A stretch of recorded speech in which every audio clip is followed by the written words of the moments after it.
Boa tarde, pessoal. Enfim, né, começar agradecendo por esse trabalho.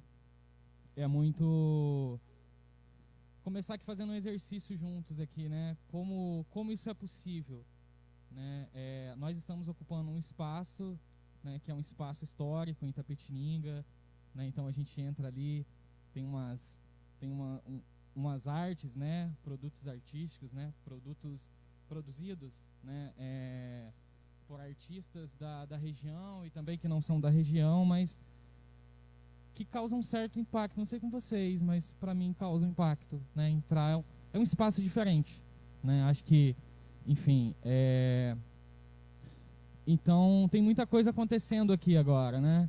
A gente está aqui num processo, né, ainda de pandemia, mas estamos tentando, né, fazer esses eventos da maneira mais segura possível. E queria frisar aqui o trabalho, né, do coletivo 015 e Mandinga, que é a parceria do Super Certo, né? Tô aqui na Delmet, tô aqui na torcida para que isso aconteça em outros momentos e agradecer o convite, né? Além disso, também agradecer aqui a apresentação de vocês, que, enfim, né, eu anotei muita coisa, depois eu vou fazer perguntas e comentários. É um prazer estar aqui, né? Eu fico até um pouco assim... primeiro que eu tenho dificuldade de falar em público, né? E segundo que esse lugar aqui, né, de falar com essas duas referências para mim, né, quando eu conheci Itapetininga, né, então assim, são pessoas que, enfim, né, tem um trabalho prático há algum tempo, né, então é um privilégio para mim estar aqui, assim, né, e é um desafio falar também. Então, enfim, vou dar continuidade aqui. Eu queria ler um trecho de um livro do Walter Benjamin. O livro do Walter Benjamin chama Rua de Mão Única. Esse é um trecho do segundo volume desse livro. Chama Objetos Perdidos. Objetos Perdidos. O que torna tão incomparável e tão irrecuperável a primeiríssima visão de uma aldeia, de uma cidade na paisagem, é que ela, à distância, vibra na mais rigorosa ligação com a proximidade. O hábito ainda não fez sua obra.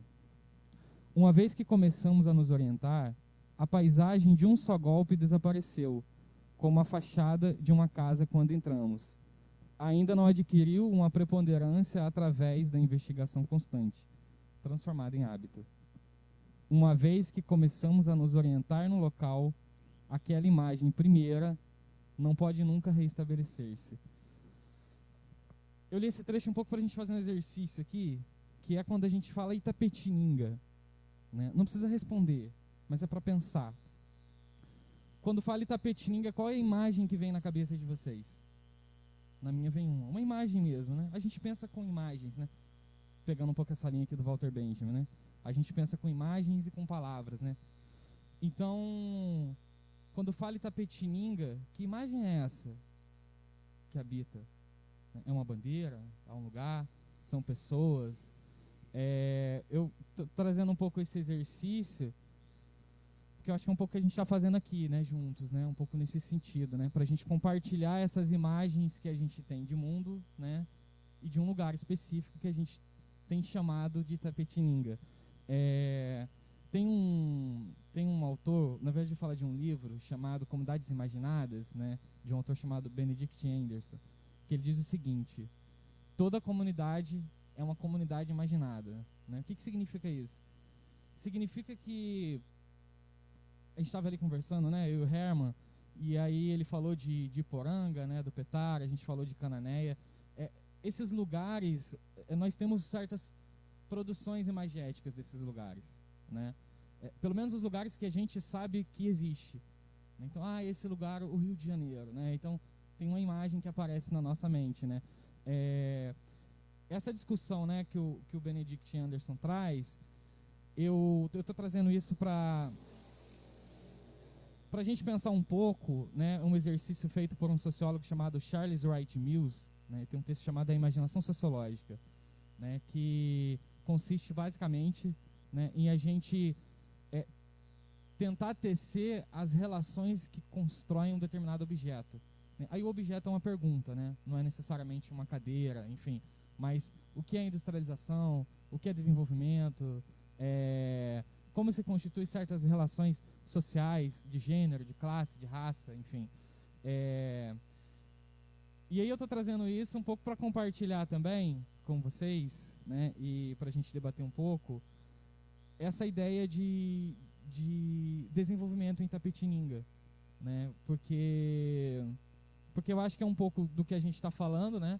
Agroecologia é desenvolvimento, né? Agronegócio é desenvolvimento, se reunir em grupo é desenvolvimento. Então, que tipo de restrição e de entendimento, né, de limites que nós fazemos em relação à ideia de desenvolvimento, né? Nós temos uma noção de desenvolvimento, mas existem conceitos de desenvolvimento.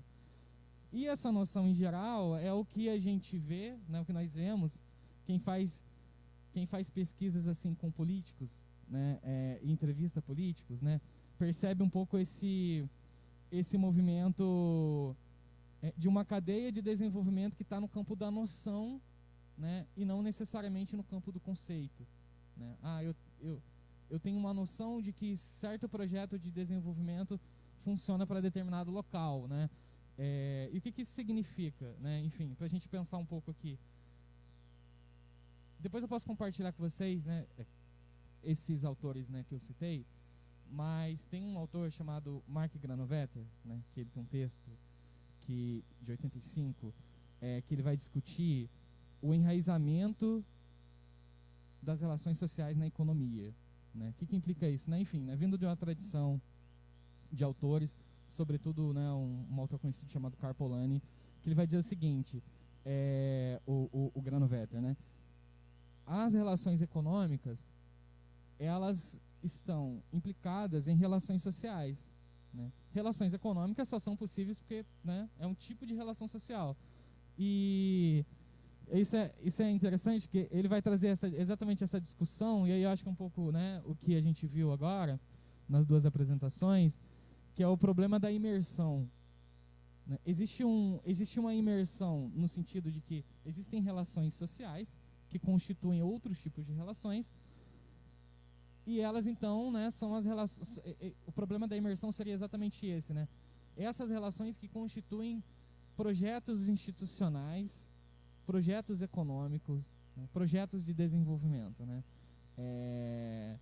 E isso funciona em N escalas, né? Quando eu chamo um amigo, por exemplo, para tocar um projeto comigo na prefeitura, porque ele é meu amigo, confio nele, né? Ou então quando eu chamo um técnico, né, para tocar uma secretaria, né, de cultura, por exemplo, né? Então, estou chamando um técnico porque eu tenho aí um objetivo, etc., né? Então, assim, mas que alguém indicou alguém, né? Eu estou falando assim um pouco do ponto de vista político, né? Se a gente for pensar do ponto de vista econômico, também, né, existem relações sociais que determinam, né? Então, assim, para decidir, por exemplo, tem um debate chamado na sociologia econômica, não é só da sociologia econômica, mas é um debate chamado decisões locacionais, né? O que faz com que determinada empresa decida se instalar em Itapetininga, por exemplo, e não em Apiaí, Iporanga, Itapeva, Itaberá, Itararé, enfim, não sei, né? Ou Sorocaba, né? Então, esse debate, né, ajuda a entender um pouco que papo é esse de a imersão das relações, o problema da imersão, né? Então, eu acho que isso tem muito a ver, né, se a gente for pensar de um ponto de vista prático as apresentações anteriores, como certas relações atravessadas pelo que a gente chama hoje de marcadores sociais da diferença, né? Raça, gênero, classe, né, sexualidade, enfim. Como essas relações, elas estão atravessadas por esses marcadores sociais da diferença, e elas vão dar um certo tom, né, e vão permitir um determinado movimento ou um determinado projeto de desenvolvimento em algum local. Faz sentido o que eu estou falando para vocês? Ok. Então, isso. Eu quero fazer um merchan aqui, né? Não vou fazer merchan do livro, mas a Luna está vendendo ali, né, os livros que foram produzidos. A primeira edição foi apoiado, né, financiado pela Lei Aldir Blanc. E aí algumas pessoas procuraram, né, o livro. Enfim, ele tem uma versão gratuita para quem quiser. Depois a gente, né, pode compartilhar. Mas, enfim, né, tinha um pessoal procurando que queria uma versão impressa, né, do livro. E aí rolou uma segunda edição. E tanto na primeira edição quanto na segunda edição tem um pós-fácil que foi feito pelo Herman. Então, duas indicações que eu vou fazer, né? Primeiro, a leitura desse pós-fácil, que é um pouco essa dimensão, né, de uma pesquisa que foi feita, né, que foi pensada sobre um determinado local, e que o Herman flerta um pouco, né, no ensaio dele, com uma continuidade dessas questões, né, com as atualidades dessas questões, trazendo um pouco até de uma maneira mais prática os conceitos que ele trouxe, né, no começo, assim. Então, estou indicando a leitura desse texto, do pós-fácil, que o Herman fez. Itapetininga, uma industrialização opaca, é isso? E também indico, se vocês forem produzir algum livro, chamem o Herman para fazer o pós-fácil. Então, duas indicações aqui. Então, seguindo aqui, gente, eu vou ser bem breve mesmo, que eu quero só compartilhar com vocês, né, um pouco essas ideias, para a gente tentar fazer aqui uma conexão e depois tentar uma conversa mesmo, né, para a gente conseguir fazer um bate-papo aqui. Que é assim, né, essa primeira pergunta que eu fiz, né, quem habita a nossa mente quando a gente fala Itapetininga? Que coisa é essa? Eu acho que isso é um problema para a gente pensar mesmo, né? Caramba, eu pensei aquela coisa, né? Por que essa coisa aparece, né? E quando a gente pensa desenvolvimento, né? Desenvolvimento é um conceito, né? Portanto, também uma noção que a gente tem de mundo, mas que também aciona certas imagens de mundo, né? Então, quando a gente fala desenvolvimento, do que a gente está falando, né? Então, desenvolvimento faz sentido falar de desenvolvimento e articular com a apresentação que a Thaís trouxe, né? Agroecologia como desenvolvimento, né? Que papo é esse? Do que a gente está falando no final das contas? Porque na cena pública o desenvolvimento aparece de uma outra maneira, né? Sobretudo aqui em Itapetininga, né? Quando a gente pensa projetos de desenvolvimento, né? Quais são os projetos de desenvolvimento de Itapetininga? Que projetos que estão aliás, existem projetos de desenvolvimento em Itapetininga? Se existem, eles estão em disputa? Que tipo de disputa, né? E qual é a arena dessa disputa? Ela é política, ela é econômica, ela é social, né? Enfim. E aí eu estou trazendo um pouco essa reflexão, né? Para a gente pensar o que é desenvolvimento e o que seria desenvolvimento em Itapetininga, né? Então, como essa ideia, né, de desenvolvimento pode fazer sentido para esse lugar, né, que a gente compartilha. E né, então assim, tem uns termos, né, que a gente logo aciona essa coisa do campo real, né, da cidade, né? É a terra das escolas, né? Se a gente sei lá, se a gente estiver hoje em Goiânia, em Pernambuco, e perguntar para alguém: você conhece a terra das escolas? A pessoa vai: hã? Do que você está falando, né? Se a gente perguntar para algum itapetiningana: você conhece a terra das escolas? Sim, pô, nasci nela, né? Tipo, é um pouco por aí. Que é um pouco essa ideia de fazer sentido, né? Agora, até que ponto essa ideia também, né, essa imagem de terra das escolas foi efetiva e já não é mais, né? Enfim, né, um pouco nessa... Quando a gente está presente num debate, dificilmente nós estaremos num debate sobre educação em Itapetininga e esse termo não saia. Terra das escolas, né? E vai sair um pouco nessa linha. Itapetininga, que foi considerado terra das escolas, hoje tem escolas do campus sendo fechadas, né? Então, assim, é um pouco nesse sentido, né? Esses termos, né, que se constituem nesses processos históricos, eles carregam sentido, né? Eu acho que é um pouco essa conversa aqui que a gente, enfim, né, que eu estou compartilhando, que é um pouco quais jargões que falam para nós sobre projetos de desenvolvimento em Itapetininga, né? Porque se a gente fala terra das escolas, a gente mapeia aqui um processo histórico específico, né? Enfim, podemos discordar de qual processo é esse. Começa no ano tal e termina no ano tal, né? Isso aqui a gente pode fazer uma arena de debate. Quando a gente fala de indústria, não, também podemos, né, fazer aqui de uma arena, né?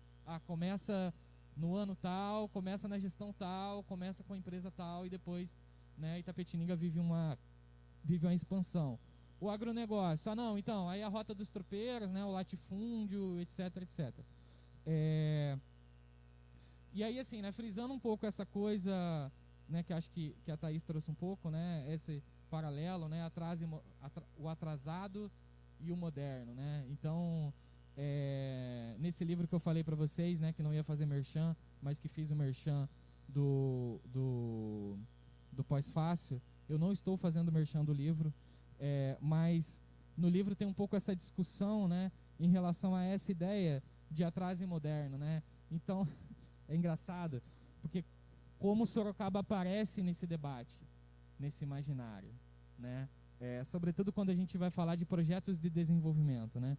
Então, Sorocaba aparece como uma comparação interessante de se pensar, né? Teve uma situação específica, só para compartilhar com vocês, num momento específico que um secretário estava falando sobre determinados projetos, né? Eu não vou falar que tipo de projeto, porque senão eu denuncio, né, a pasta. E aí então tinha um problema burocrático lá e tal, e aí alguém colocou, né, não, mas Sorocaba está fazendo desse jeito, né? Aí a pessoa diz, né, se Sorocaba faz assim, então a gente vai fazer diferente, né, porque a gente é diferente de Sorocaba, né? Então, assim, tem uma comparação na cena política, né, que Sorocaba precisa aparecer como uma contradição, né, desse lugar, desse local, né. Enfim, aí novamente lá no livro, né, tem 3 debates, né, nesse livro aí, que eu não estou fazendo merchan dele, que é o primeiro debate, né, sobre essa questão política, né, tradições políticas em Itapetininga. O segundo sobre a questão industrial, né, que é o pano de fundo, né, da discussão.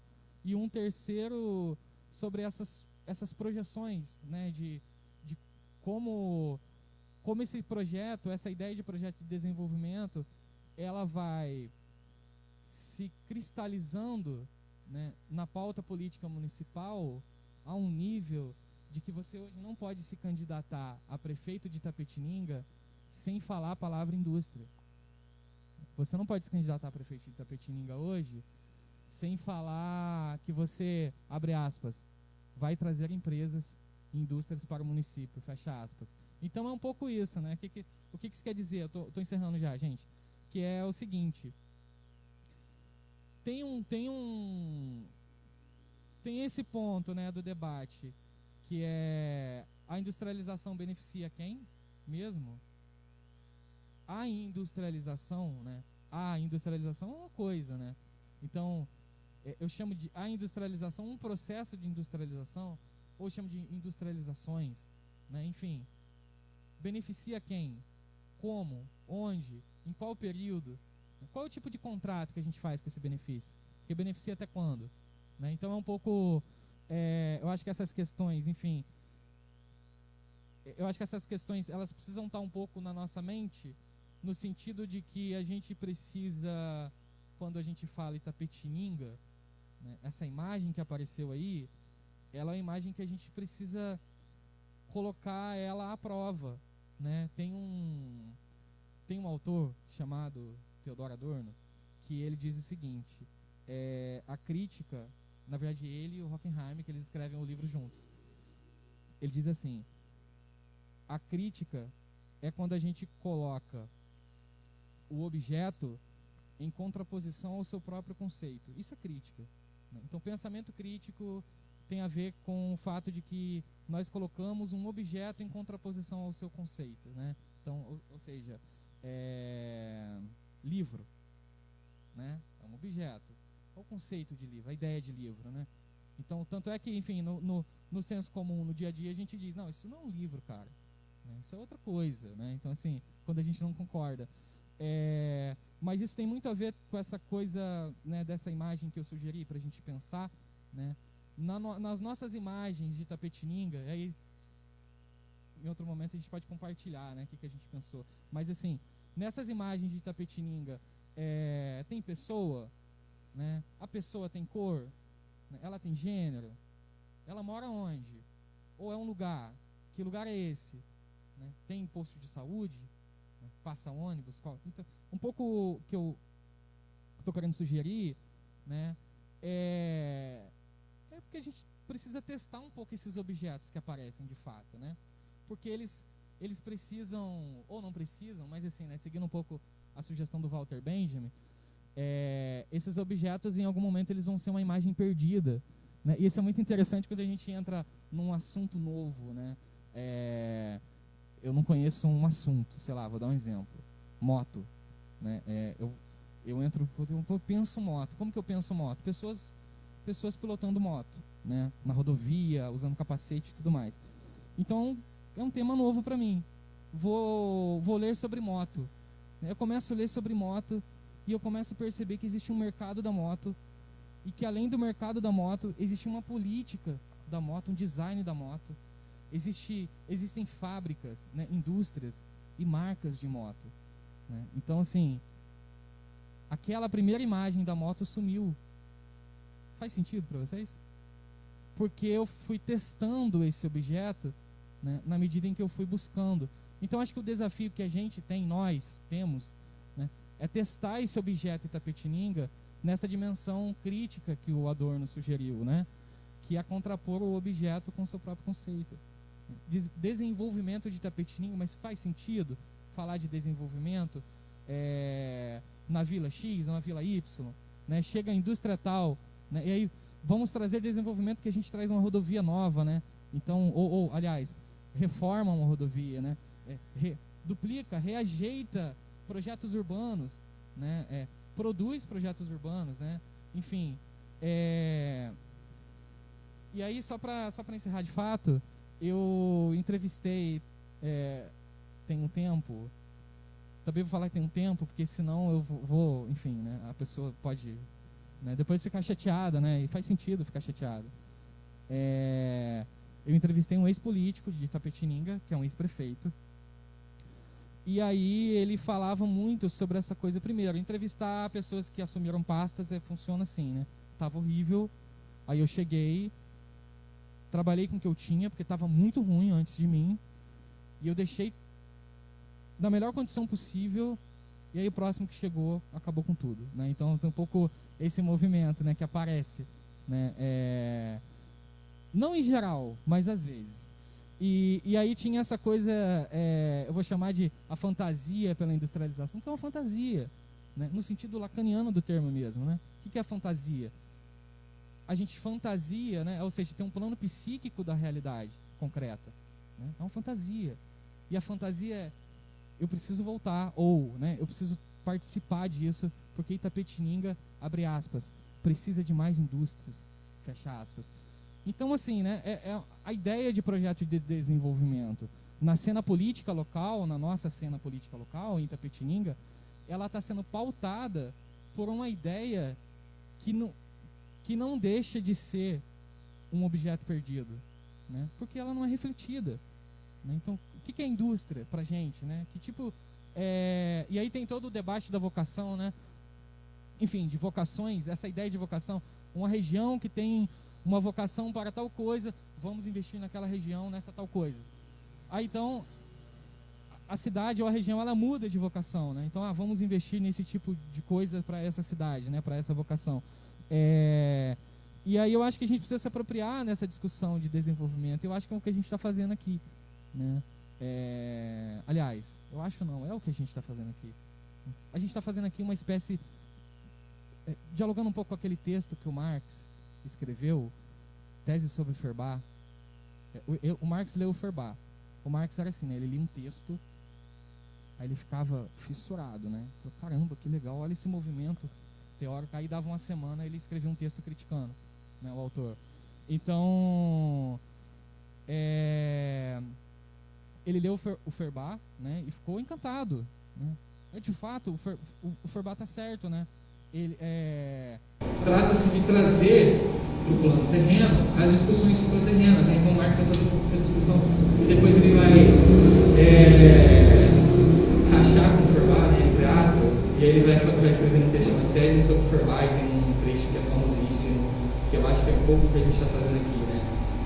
filósofos até agora estavam ocupados em pensar, em filosofar sobre o mundo, né? Que é isso, falando de refletir, né?